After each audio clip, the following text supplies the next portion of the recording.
Hi guys, this is only my second video that I've ever done, but there were a lot of requests after I put a bracelet up on a couple of different social platforms, and a lot of people wanted to know how I did it, so I decided to go ahead and make the tutorial.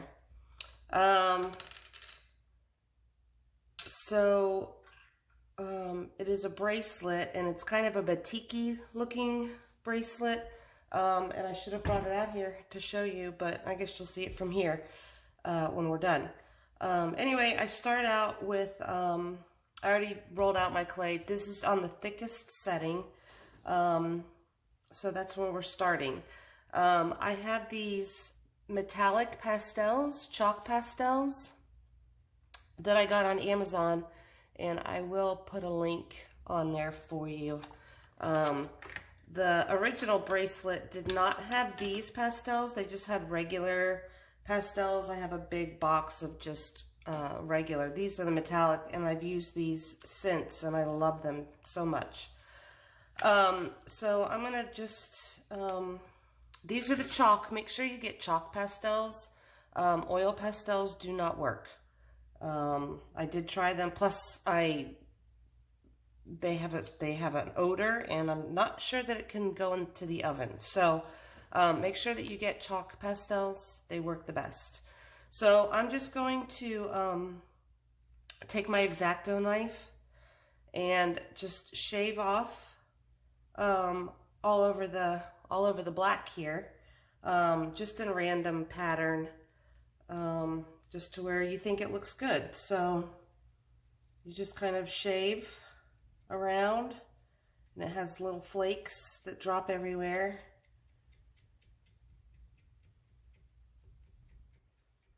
As you can see, hopefully. This is a copper color that I'm starting with. So I'm going to do that for now. That'll be the start. I think I'll try this. It's almost a charcoal color. And remember, these are all metallics, so they're going to look so cool. Once you put the resin on at the end, they sparkle so much. They're so awesome.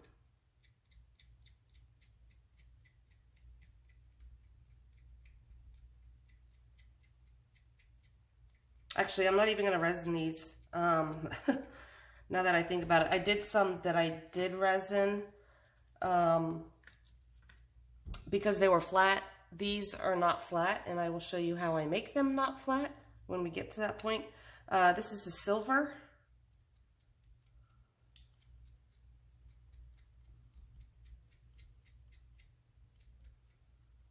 But these will still be sparkly and pretty, even though we're not going to resin them. You can try to resin them. I just, I'm not probably that talented to resin on a curve. All right, I'm going to throw a little color in there. This is kind of a seafoam green color.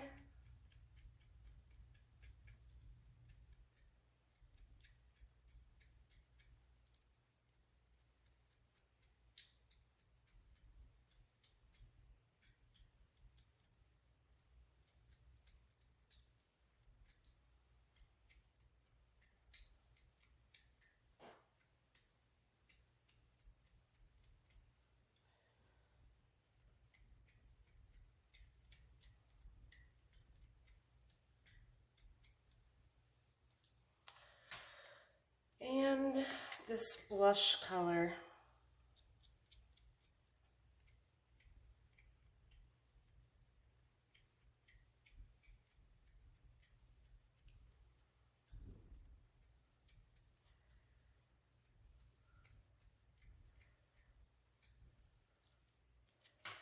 I think I'll throw a little, this gold on top, just sporadically, like everything else.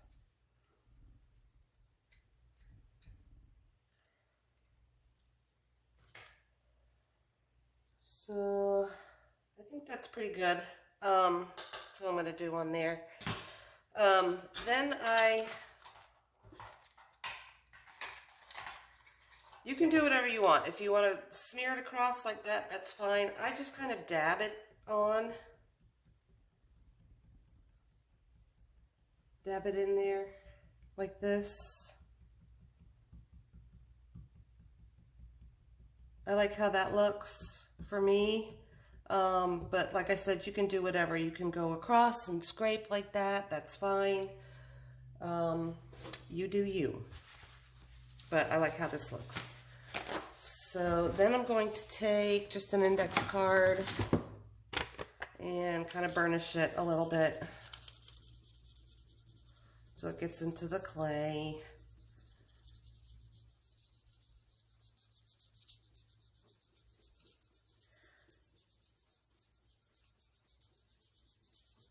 That should be good. Okay.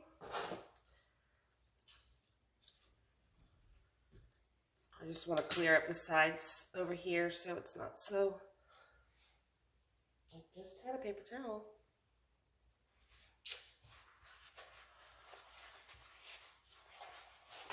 Sorry. Okay. So there's that. That's our piece that we're going to be working on. And then the next thing you're going to do is do a silk screen on top of it. This is the one that I chose. You can see that I use this one a lot. It's from the Sassy Brass Company. I will put that in my in the links as well. But it's just kind of like poppy flowers, and I think it was called freehand drawing poppy flowers or something like that. Now with silkscreen, if you haven't done it before, normally on a plain, not chalked up piece of clay, it will stick really nicely on there. However, since we have the chalk on there, it's not going to stick as nicely. So you kind of just have to be careful and trust that you're not going to move this out of place. If it's sticky, then you can stick it to the sides of the clay. This one doesn't have any stick anymore. Another thing with the silk screen is you want to have a little thing of water nearby so that you can put it directly into the water as soon as you're done. That way it doesn't get to where it looks like this. Obviously, I didn't do that in the beginning, but it does still work. So I'm going to do white over the top of this. So I'm going to just put a couple of drops. I don't do a line because for me, it just makes a mess. So I do drops across one side. And this is just regular acrylic paint. I'll do a couple drops up here. That should be good. And then I have just this little like blank credit card type thing. And again, since it is chalky, you got to make sure that it's not going to move. And then just scrape away.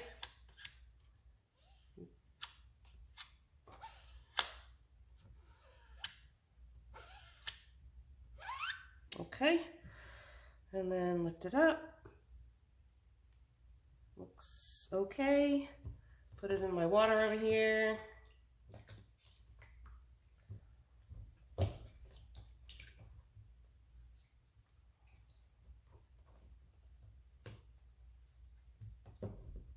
Sorry about the delay.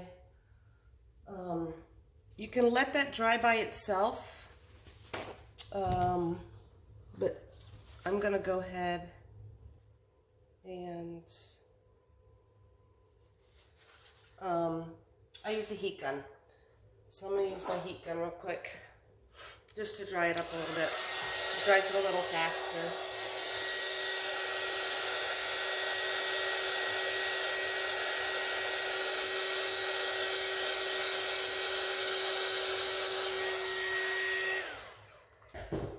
Okay, so we have our piece, and the shapes that I'm going to use, I'm going to do the rectangle and the square, and I'm just going to alternate them on my bracelet.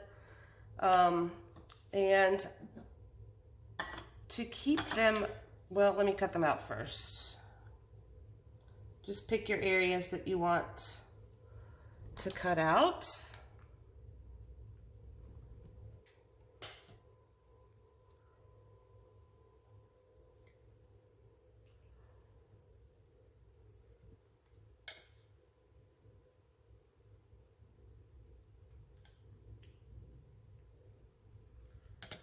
You typically only need 3 for of the larger ones for a bracelet. I did make a bracelet of all shapes this size, and I used 8 of them. I did squares and circles, and I used 8. But for this, I'll have 3 of these, and I'm gonna make 4 of these just in case.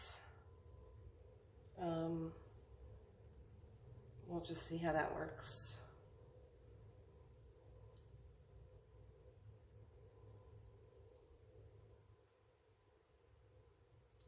I don't love that piece, so I'm not going to use it. I just don't like how the silk screen kind of didn't come out on there.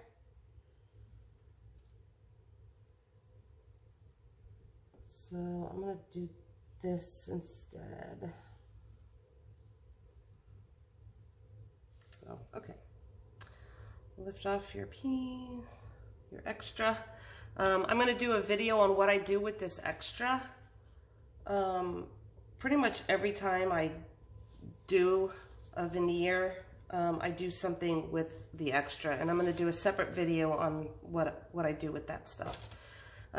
So take your pieces, the squares, I'm just going to put directly onto my tile that I bake on. Just want to make sure all the edges are nice and neat.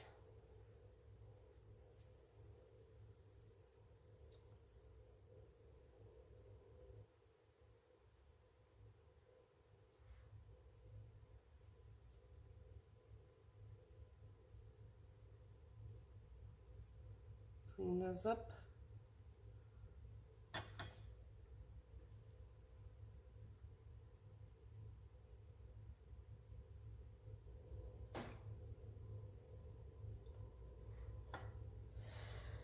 Now, with your rectangle pieces, you want to bake them with a curve, because if it lays flat like this, it doesn't look good. You want it to be curved a little bit. So I'll show you how I do mine. You can take it or leave it. I have an old soup can that I use, and I just lay it on the soup can, just like that. And it gives you just enough of a bend that it's perfect to go around your wrist. So when you're making these larger tiles, I guess, for your bracelets, make sure that you bake them on something that's pretty much got a curve like this.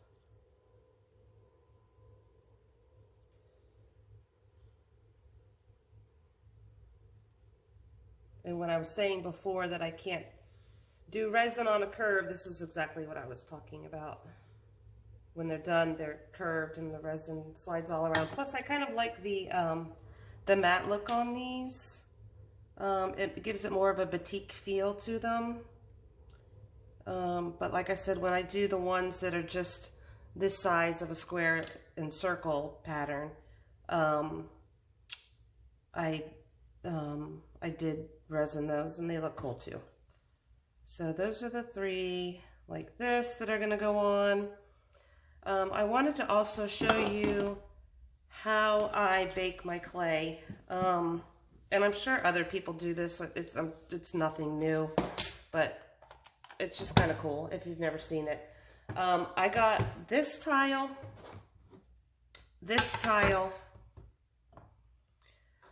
and this tile at Home Depot, and they actually just gave them to me. She wrote sample on the back and let me walk out with it. I just asked her if I was allowed to buy single tiles, and she's like, here you go. So that was really cool of her.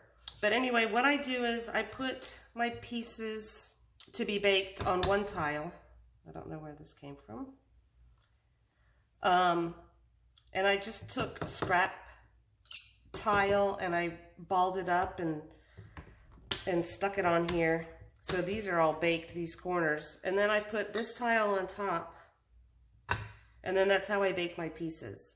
It just comes out easier. I put this on a cookie sheet.